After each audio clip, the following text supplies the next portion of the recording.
I think to myself, what a wonderful world.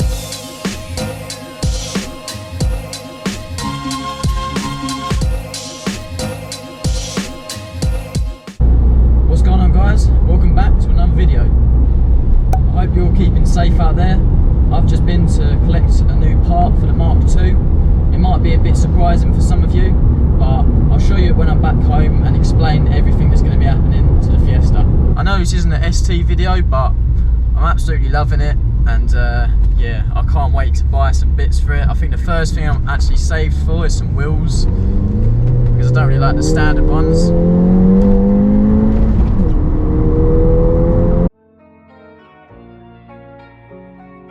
Depot on the beat.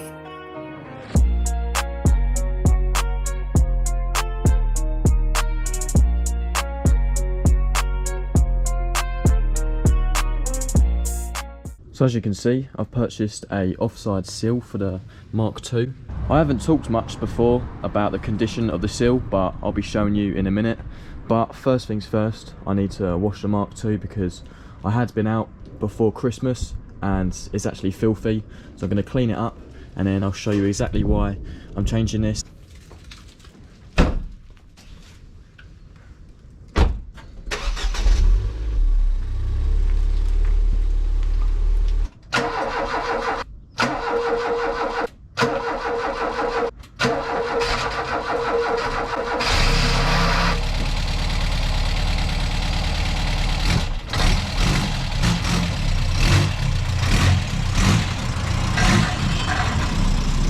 You can probably tell that I did neglect this from a wash when I took it out previously, but it's going to be nice and shiny after I finish with it today.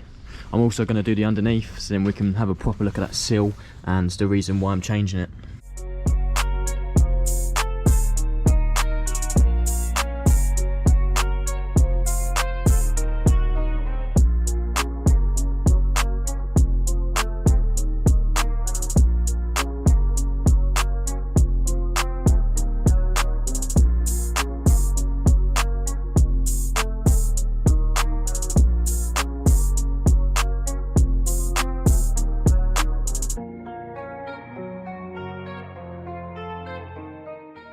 Right, so this is the current situation we got. I was taking a mick out of my dad for keeping my mum's 2 old wheels for a car, but they've actually come in handy today. Anyway, long story short, since I lowered the car, I've found it really hard to jack it up and clean underneath, but I managed to jack it on the sills today and then put the 2 tyres underneath, and that gives me loads of space under there to clean it. But yeah, I've always found this really hard to jack up since I lowered it, because what happens is the body comes up but the axle stays on the floor. So yeah, it's really annoying. I just don't think there's any way of sort of keeping the axle and the body together once you've got it this low, but I'm happy with how that's sitting now. It's going to be much easier to clean. Using my dad's new trusty torch that he bought. Really bright, this thing. Not sure where he got it, but yeah, you can see under here how dirty it is. I'm really quite happy with how the suspension parts still look though. The only thing that really did take a beating last year was the exhaust. You can see this is so rusty now. I didn't really expect it to last because it was just a quick little spray job I done on it. I think I'll be purchasing a new one of these now. I'm going to go and crack on, get the outside of the vehicle all clean, and then I'll come under here with a jet wash and sponge all this down as well, because I want it to be nice and clean before it goes into the body shop.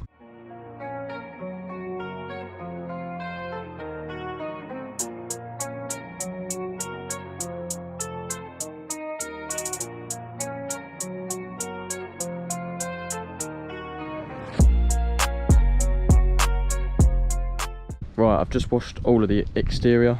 It's come up really nice, as it always does, and I've also blown off the underneath. I'm gonna go have some lunch now and let this dripping stop, and then I'll get underneath with a sponge and give it a proper clean. 3:28 AM. Right, I'm gonna get under the Mk2 now and give it a good old scrub. I think the only thing that I won't be able to clean up is that exhaust, but as I said previously in the video, I'm gonna be getting a new one of them anyway.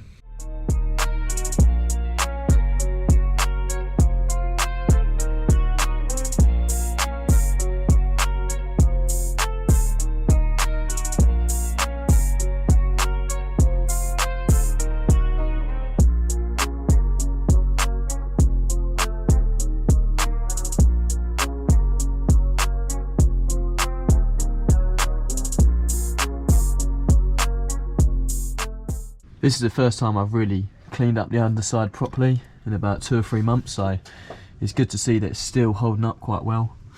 The only thing that's rusting is the exhaust. Yeah, don't look too bad.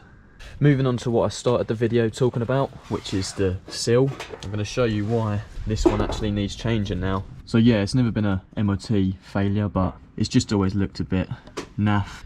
It lets the car down a bit, especially this back bit where the arch starts. It's all crusty, but I'm going to get all of that sorted as well. Some eagle-eyed viewers have actually spotted the under sill along here, which is sort of a giveaway. It's had some work done in the past, but that'll all be gone and that'll be body colour all the way down to the bottom once this new sill's been fitted.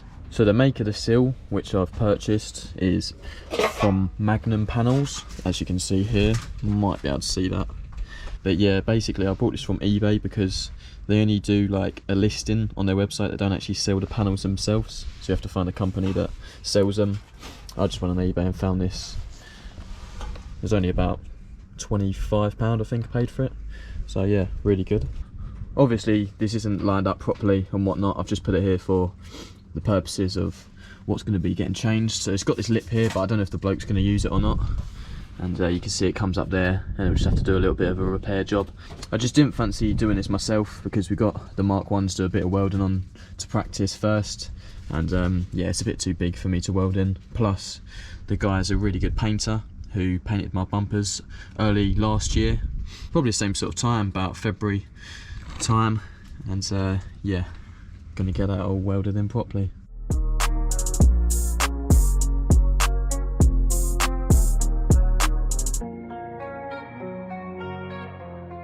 I'm actually gonna get a couple more bits done from the body shop, and this rear quarter is gonna be one of them. Now, once again, if you're eagle-eyed or you've been watching the channel for a couple of years, you'd notice that this rear quarter is actually a little bit grey. You can see all along there.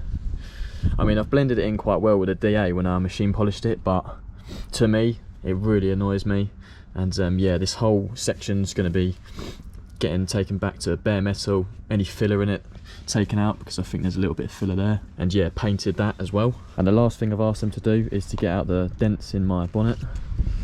Probably be able to see them, but this bonnet's got so many dents in it, so they're going to be getting pulled out, smoothed off and painted as well. I do actually have 2 big sort of stains or whatever from where bird poos sat there before and up there, so yeah, the bonnet's getting painted as well.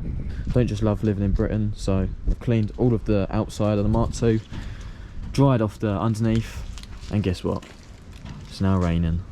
So I've just put all the jet wash away, and this is the reason why I need to take the wheels off. But today wasn't really a proper once over. I was just trying to get that sill nice and clean, ready for when they whack the new one on. But once I get it back from the body shop, I'll have all the wheels off and deep clean everything. So in true British fashion, it started chucking it down, but I'm just glad I got the underneath nice and clean. I'm going to be picking this video back up in a week's time when I go and drop it down at a body shop. 3 days later.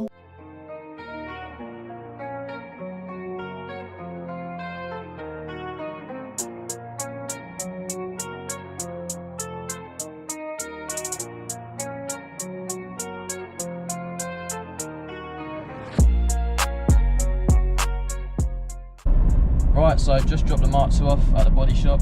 He reckons about 1 week, but we'll wait and see. Due to the current circumstances, I don't know how quick he'll do it. Saying that, we've got plenty of stuff to do on the Mark 1 back at home, and also going to have a tinker about with the ST. I'd just like to say a massive thank you to everyone who's purchased some stickers. I really appreciate it, and I've even sent some to Ireland and Spain. With that all being said, I'll see you guys in the next one.